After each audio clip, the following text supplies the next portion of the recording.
வணக்கம் மக்களே, இந்த வீடியோவில் நம்ம எதை பற்றி பார்க்க போகிறோம் அப்படின்னு பார்த்தீங்கன்னா, தமிழ் சினிமாவில் வந்த பெஸ்ட் பயோபிக் படங்கள்ங்க.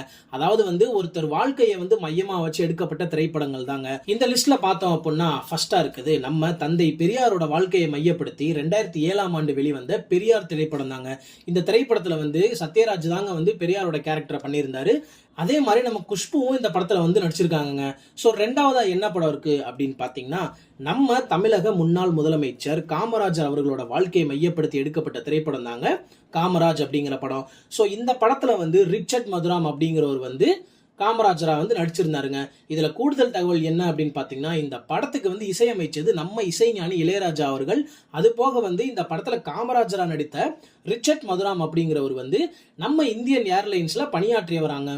ஸோ இந்த லிஸ்ட்ல மூணாவதா இருக்க திரைப்படம் என்ன அப்படின்னு பாத்தீங்கன்னா, நம்ம பாரதியார் அவர்களோட வாழ்க்கையை மையமா வச்சு எடுக்கப்பட்ட படம் தாங்க.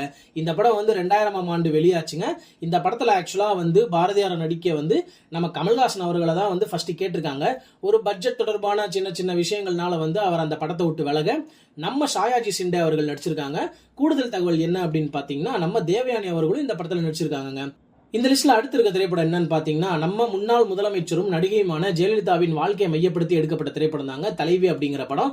இந்த படத்தை ஏஎல் விஜய் அவர்கள் டைரக்ட் பண்ணியிருக்காரு. இந்த படத்துல பாலிவுட் நடிகை கங்கனா ரணவத் ஜெயலலிதாவா பிளே பண்ணியிருக்காங்க.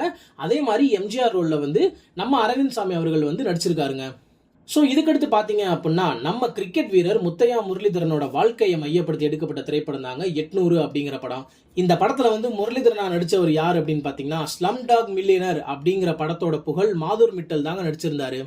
ஸோ ஃபைனலாக இந்த லிஸ்ட்ல என்ன படம் இருக்கு அப்படின்னு பார்த்தீங்க அப்படின்னா, நம்ம சுதா கொங்கரா இயக்கத்தில் சூர்யா நடிப்புல கடந்த 2020ஆம் ஆண்டு வெளிவந்த சூரரை போற்று அப்படிங்கிற திரைப்படம் தாங்க. இந்த படம் யாரோட பயோபிக் அப்படின்னு பாத்தீங்க அப்படின்னா, ஏர் டெக்கான் ஏர்லைன்ஸ் நிறுவனரான கோபிநாத் அவர்களோட வாழ்க்கையை மையப்படுத்தி தாங்க இந்த திரைப்படத்தை எடுத்திருப்பாங்க. ஸோ இந்த லிஸ்ட்ல நான் சொன்ன படங்கள் என்னென்ன உங்களுக்கு பிடிக்கும் அப்படிங்கறத கீழே கமெண்ட் பண்ணிருங்க. அதே நேரம் இவங்களோட பயோபிக் வந்தா சினிமாவில் இன்னும் நல்லா இருக்கும் அப்படின்னு நீங்க யாரை நினைக்கிறீங்களோ அவங்களையும் கீழே கமெண்ட் பண்ணிட்டு போங்க. தேங்க்யூ.